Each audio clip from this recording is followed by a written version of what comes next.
Assalamualaikum warahmatullahi wabarakatuh. Alhamdulillahirrabbilalamin. Ketemu lagi di channel Kang Nuris. Kali ini kita akan membahas kajian rutin Bulughul Maram bisyarhi Adillatil Ahkam. Kita sudah sampai di bab yang kedua, yaitu bab Al-Aniyah. Itu bab terkait wadah. Oke, wadah apapun. Kita akan membaca hadis yang ke-14 terkait wadah yang terbuat dari emas dan perak. Langsung saja, bismillahirrahmanirrahim. Qala al-mu'allifu rahimallahu ta'ala wa nafa'na bihi bi ulumihi fid dharaini amin. An Hudzaifah ibnul Yaman radhiyallahu an qala Rasulullah sallallahu alaihi wasallam la tashrabu fi aniyatid dhahabi wal fiddati wa la ta'kulu fi sihafiha aw fi sihafihima fa innaha lahum fid dunya wa lakum fil akhirah. Muttafaqun alaih. Ini hadis muttafaqun alaih, diriwayatkan oleh Imam Bukhari dan Imam Muslim. An Hudzaifah ibnul Yaman, ini hadis diriwayatkan oleh Hudzaifah ibnul Yaman, sahabat Hudzaifah bin Yaman radhiyallahu an, semoga Allah meridhoi. Qal, berkata siapa Hudzaifah ibnul Yaman, qala Rasulullah sallallahu alaihi wasallam, Rasulullah sallallahu alaihi wasallam bersabda, la tashrabu fi aniyatid dhahabi wal fiddati. La tasrobu, janganlah kalian minum, fi aniyatid dhahabi, dengan menggunakan wadah dari emas, wal fiddati, dan perak. Wala ta'kulu, dan janganlah kalian makan, fi sihafihima, dengan menggunakan piring yang dari emas dan perak. Fa innaha, maka sesungguhnya aniyatid dhahabi wal fiddati, atau wadah yang dari emas dan perak, itulah teruntuk orang-orang musyrik atau teruntuk orang-orang kafir, fid dunya, di dalam dunia, walakum, dan untuk kalian semua, maksudnya orang muslim, fil akhirati, di akhirat kelak nanti. Muttafaqun alaih. Ini saya lanjut hadis yang kedua ya, karena satu pembahasan. Wa an Ummi Salamah, dari Ummi Salamah, qalat, berkata siapa Ummi Salamah, qala Rasulullah sallallahu alaihi wasallam, Rasulullah sallallahu alaihi wasallam bersabda, alladhi yashrabu fi aniyatid dhahabi wal fiddati innama yujarjiru fi batnihi nar jahannam. Muttafaqun alaih.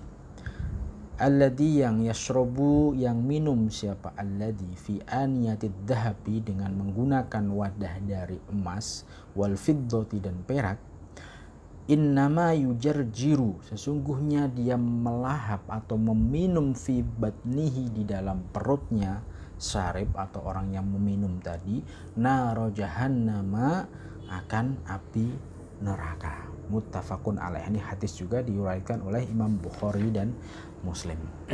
Oke, dua hadis tersebut semua terkait dengan wadah yang dari emas dan perak. Dari dua hadis ini bisa diambil kesimpulan bahwa yang pertama, ulama itu sepakat mengharamkan penggunaan baik untuk minum, baik untuk makan, ataupun alat-alat yang kita gunakan dari emas dan perak. Kecuali ada perbedaan sedikit, yaitu pendapat dari Dawud Adh-Dhahiri yang menyatakan bahwa beliau tidak mengharamkan makan dengan emas dan perak, atau wadah makan dengan emas ataupun perak. Tapi ini dibantah oleh Imam Nawawi. Mungkin Dawud Adh-Dhahiri belum sampai pada atau membaca hadis ini, atau belum sampai informasi hadis ini kepada beliau. Kemungkinan seperti itu. Akan tetapi ulama ijma sepakat bahwa wadah yang terbuat dari emas dan perak itu tidak diperbolehkan, baik wadah minum ataupun wadah makan. Itu tidak diperbolehkan semuanya. Nah, ilat atau alasan di dalam hadis ini jelas mansus atau terletak pada terdapat di hadis ini. Nah, ilatnya itu atau ilat itu ibaratnya alasan kenapa sih kok ini diharamkan. Dalam hadis ini jelas fa innaha lahum fid dunya, karena ya emas dan wadah yang dari emas dan perak itu bagi mereka, bagi orang-orang musyrik, bagi orang-orang kafir. Ya. Dan kita dibagi atau dikasih kesempatan nanti di akhirat kelak akan dikasih Allah wadah-wadah kita dari emas dan perak. Ini sebuah saya teringat terungkapan lain, ya mungkin hadis lain, bahwa dunia ini bagi seorang muslim adalah penjara dan bagi orang kafir adalah surga. Ya.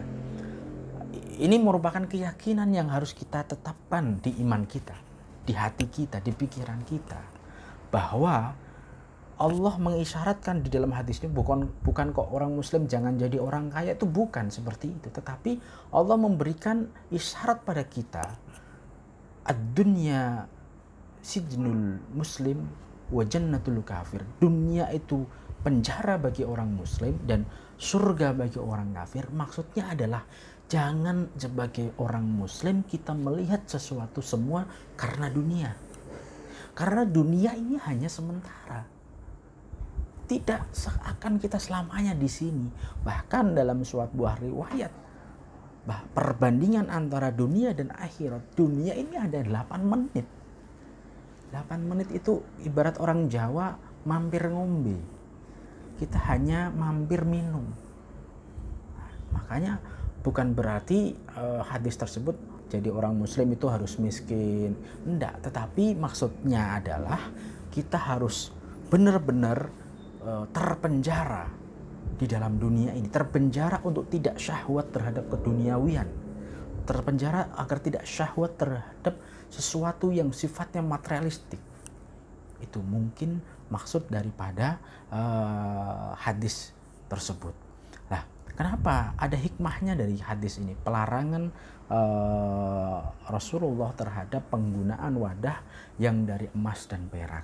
Ulama ada yang berpendapat bahwa Rasulullah, hikmah daripada ini adalah yang pertama mungkin bahwa kita dilarang untuk sombong. Ya, wadah yang dari emas dan perak atau kita makan piringnya emas itu kan bukti akan kesombongan kita jikalau sekeliling kita orang yang tidak punya. Ya kita kalau lihat emak-emak saja mau arisan itu kan pakai gelang, pakai ini emasnya banyak. Itu pun orang-orang akan melihat, wah ya Allah sombong sekali gitu. Apalagi kita makan menggunakan wadah emas atau perak lah, menggunakan wadah dari emas. Itu kan apa ya, merupakan ciri khas kesombongan bahwa sesuatu harus wah semuanya. Dan hikmah yang kedua adalah agar kita orang-orang Islam ini menjaga yang namanya kesenjangan sosial, kesenjangan ekonomi.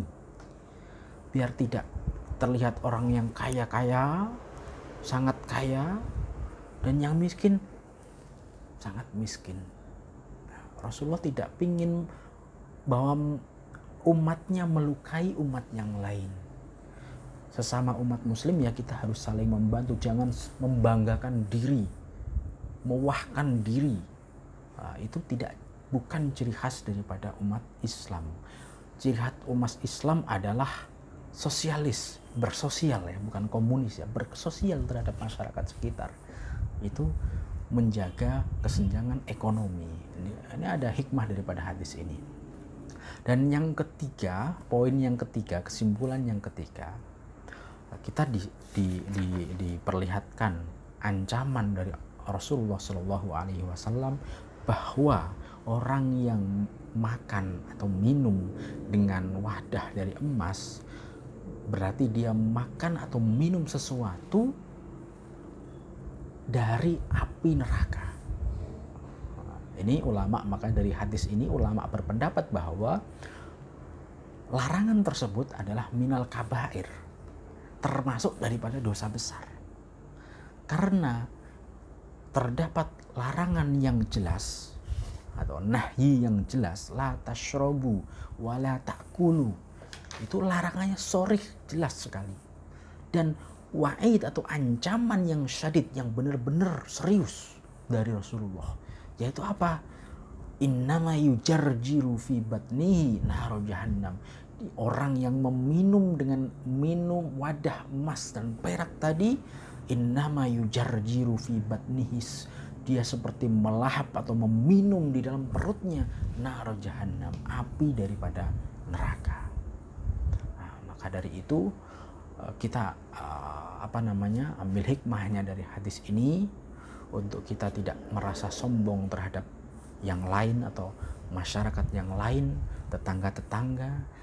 Kita jangan sampai menikmati kekayaan itu, memamerkan kekayaan itu, sehingga ada ancaman dari Allah Subhanahu wa taala, ancaman dari Rasulullah sallallahu alaihi wasallam. Sekian dari kami, semoga manfaat. Assalamualaikum warahmatullahi wabarakatuh.